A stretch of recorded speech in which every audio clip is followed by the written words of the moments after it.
What is up, guys? Eric here from Real Film Reviews, bringing you another movie review, this time for the new Marvel Studios film, Captain America: Civil War.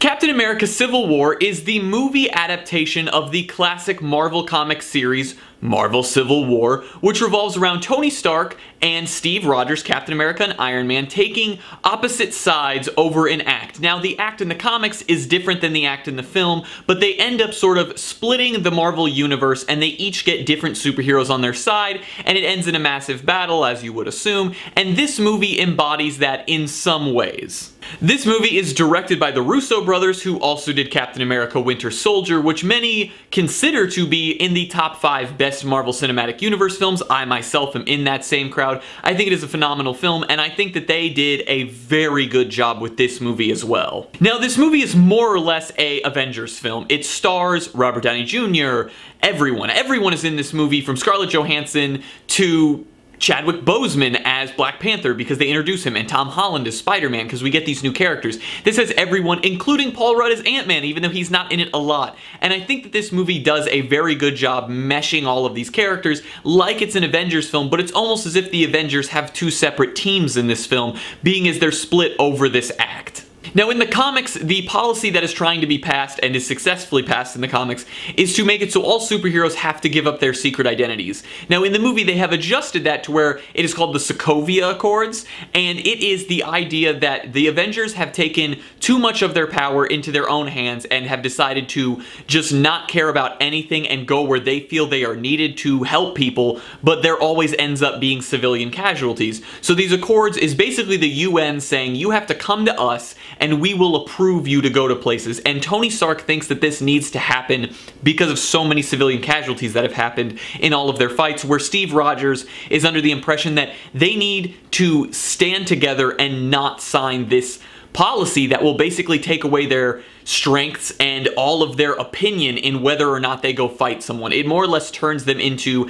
a private army for the world, but in some cases they wouldn't be able to go fight people they felt that they needed to, and they would be forced to fight people that they wouldn't want to also. Now, I think that this is honestly one of the strongest parts of this film. I think the writing in this movie is very good. It does have a couple weak points, but I'll get to those later. I think that the comedy in this movie works very well throughout the entire film. Some of the jokes when it first started didn't really hit for me, but they were hitting for most of the audience I was in the film with. But as the movie moved on, more and more of the jokes were working, especially once they introduced more and more new characters, in particular Tom Holland as Spider-Man, and when they brought Paul Rudd in as Ant-Man. I think the two of them by far have the funniest moments in this film, and they also are not in the movie as much as I would like them to be. However, I think Tom Holland as Spider-Man is arguably the best Spider-Man we have ever gotten on screen. I don't know if Tom Holland himself embodies Peter Parker yet, because we did not really get to see much Peter Parker, but I think that as Spider-Man, he really embodies that character. He takes what Andrew Garfield did right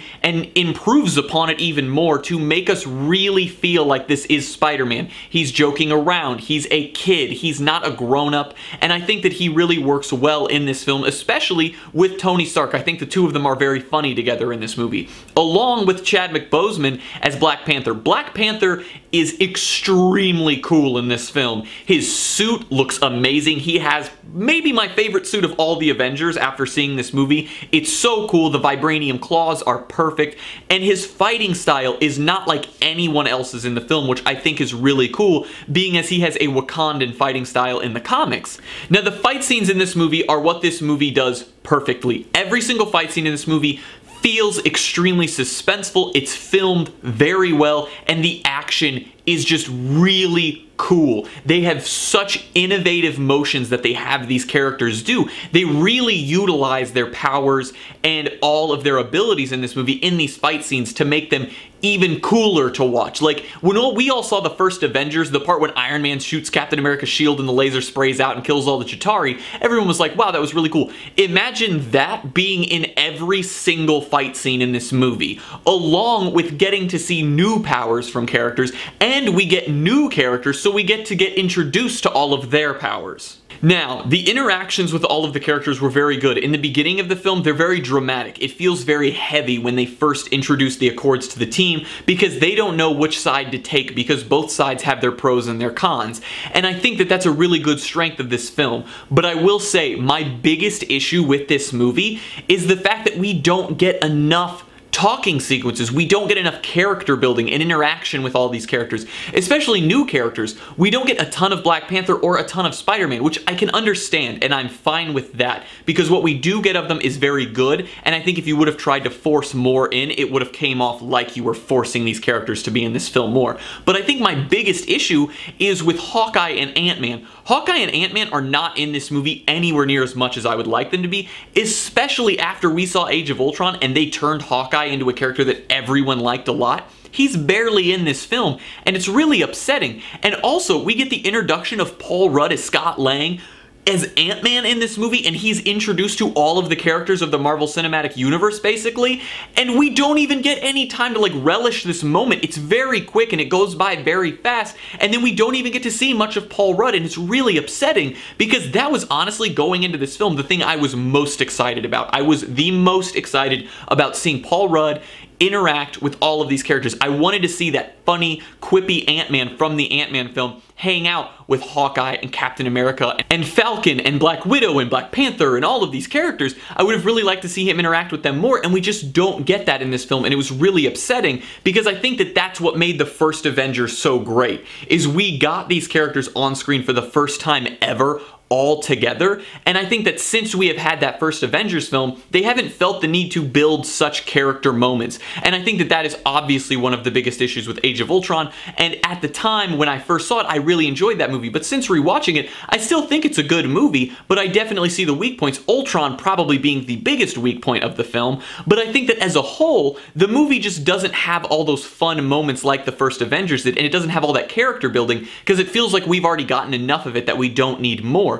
But this movie maybe has even less than Ultron in that sense, and it's really upsetting because this movie has an even more interesting dichotomy between all these characters because they're on opposite sides fighting each other, but they don't take the time to give us scenes where they're interacting with each other on opposite sides unless they're fighting. And then the only other small gripe I have is I feel that in the script there are a couple things that to me were rather predictable in the film, and I felt like Disney pulled their punches at a couple parts compared to what happens in the original Civil War comic. I understand the decisions they made, so I can't really say that they made the wrong choice, but to me it felt like they were kind of just taking the easy way out. I'm gonna give Captain America Civil War an A-. Overall, I think this is probably the second or third best Marvel Cinematic film. For me, it goes Avengers 1, Iron Man 1 probably, Civil War, Guardians of the Galaxy, and then Winter Soldier, but I think that that speaks to how good this movie actually is. Well guys, as always, I'm Eric. If you enjoyed this video, please do like, subscribe, comment down below what you thought of Civil War, share everything we do here on Real Film Reviews, and I hope to see you guys later.